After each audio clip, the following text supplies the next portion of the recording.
មនុយពងចាញ់មកទីរៃបងហ្នឹងហើយគេឲ្យចាយប្រាក់ខែដែលមានទំនួលខុសត្រូវអត់ជឿទេឥឡូវតើដាច់ចាយយ៉ាងទៅមិនរនឹកឃើញមនុយពងចាញ់ថ្មីសម្រាប់មួយមុខនេះហ่ะអ្នកដែលរងចាំប្រាក់ខែដូចខ្ញុំមិនធ្វើញ៉ាំទៅគឺត្រូវហ្មងញ៉ាំពងមែនតែអត់សូវកំសត់ខ្លួនម៉ាទេមិនសូវស្ងេះស្ងោយទេព្រោះពងនេះគឺយើងជៀនមានសាច់ជ្រូកច្រាំមានគ្រឿងមានអីឆ្ងាញ់អស់ទាស់ហ្មងឥឡូវមកមើលភាពងាយស្រួលដែលយើងបានធ្វើហ្នឹងហើយយើងមានសាច់ជ្រូកច្រាំលក្ខខ្ទឹមសហើយនឹងពងហើយបន្ទាប់ពីហ្នឹងមកអត់ចេះជប់អីទេហ្នឹងហើយធ្វើធម្មតាទេធ្វើឯងសម្ដែងចង់ចេះជប់ចេះអីណាយើងមកគោះពង2 3គ្រាប់តាមសមាជិករបស់យើងឬក៏សាច់ជ្រូកយើងតិចឬច្រើនអញ្ចឹងហើយដាក់តែម្សៅស៊ុបរ៉ូឌីមកបានហើយកូវឹកវាបញ្ចូលគ្នាដើម្បីឲ្យវាបែកគ្រឿងជាមួយនឹងពងទាឲ្យបានល្អអញ្ចឹងប្រើពងមាន់ក៏បានដែរឆ្ងាញ់ដូចគ្នាទេបន្ទាប់ពីវាយពងបានសប់ចូលគ្នាអញ្ចឹងហើយយើងមកដាក់ស្លឹកខ្ទឹមចូលដាក់តើយច្រើនតិចទៅអាហ្នឹងបានវាឈ្ងុយឥឡូវយើងមកគោះ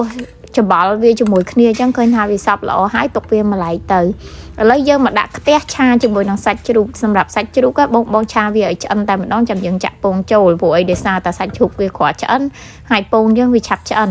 អញ្ចឹងកន្លែងហងហ្នឹងគឺយើងពងខ្ទឹមឲ្យឈ្ងុយ2 3ភូមិអីចឹងទៅដាក់ខ្ទឹមមកពងវាបែបហ្នឹងមកកាលណាដែលខ្ទឹមយើងឈ្ងុយល្អហើយយើងដាក់សាច់ជ្រូកច្រាំចូលកន្លែងនេះដូចខ្ញុំនិយាយចឹងបងធ្វើវាឲ្យឆ្អិនបដ ாய் ទៅព្រោះអីសាប់ឥឡូវវាមានមេរោគច្រើនហើយអញ្ចឹងយើងធ្វើវាឆ្អិនទៅងាយស្រួលញ៉ាំអញ្ចឹងណាឥឡូវយើងដាក់សាច់ជ្រូកចូលឆាវាជាមួយនឹងខ្ទឹមហ្នឹងឲ្យវាចូលជាតិឲ្យបានល្អអញ្ចឹងទៅហើយឲ្យវាឆ្អិនខ្សោះទឹកល្អទៅអាហ្នឹងទើបយើងសាច់របស់យើងវាម៉ូមដាក់ថែមនៅម្សៅស៊ុបរ៉ូឌីប៊ីចេងបន្តិចស្ករបន្តិចបញ្ចូលគ្នាខ្ញុំដាក់ថែមនៅប្រេងខ្យងហើយព្រមទាំងទឹកម្ទេសថៃទឹកម្ទេសហ្នឹងវាមានសភាពរាងជូរអញ្ចឹងយើងយកមកដាក់មកគឺវាឆ្ងាញ់វាចូលជាតិល្អអញ្ចឹងណាអញ្ចឹងឆាសាច់បែបហ្នឹងយកឲ្យមកឆ្អិនតែម្ដងឲ្យវាគ្រឿងហ្នឹងវាសប់ចូលគ្នាជាមួយនឹងសាច់ជ្រូកច្រាំរបស់យើងបន្ទាប់ពីហ្នឹងមកទៀតគឺយើងវេចវាឲ្យស្ដាងបងធ្វើមនុយមួយមុខនេះណាលុះត្រាតែបងមានខ្ទះដែលជាអត់ជាប់ដូចខ្ញុំតខំដាក់ទៅហ្នឹងគឺជាប់ពេញហ្នឹងតែម្ដងហ្នឹងហើយបន្ទាប់ពីហ្នឹងមកគឺយើងចាក់ពងទារបស់យើងហ្នឹងចូលតែម្ដង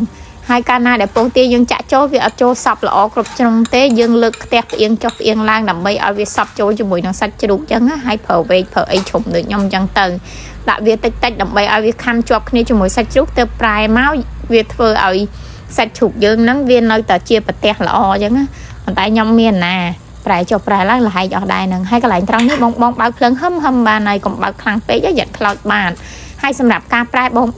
ខ្ទះដែលមានកម្របដូចខ្ញុំមិននឹងស្រួលប្រែយើងគ្រាន់តែកាប់ភ្លឹបមកគឺវាធ្លាក់ចូលមកហើយអញ្ចឹងយើងប្រែវាជៀនមួយជារៀងទៀតទៅឃើញតែប៉ុណ្ណឹងហើយគឺវាចូលសប់សាច់ល្អហើយឥឡូវមកដួសបាយក្តៅមនុយមួយមុខហ្នឹងដាច់យ៉ៃមែនតែបើបានដាក់មួយបាយក្តៅយកវិញវាថាឆ្ងាញ់នោះឆ្ងាញ់ហ្មងថ្ងៃនេះទិញបានអង្គស្រូវថ្មីទៀតហើយនិយាយថាគ្រាន់ដាំប៉ុណ្ណឹងឈ្ងុយពេញផ្ទះហ្មងហើយបន្ទាប់មកទៀតគឺយើងយកវាមកចាក់លើបាយក្តៅញ៉ាំក្តៅបែបហ្នឹងគឺថាអូយឆ្ងាញ់សឡប់ហ្មងអញ្ចឹងបងណាដែលដាច់យ៉ៃដូចខ្ញុំកុំភ្លេចមុខម្ហូបមួយមុខនេះធ្វើទាំងអស់គ្នាណាអូខេជួបគ្នាវីដេអូក្រោយបាយ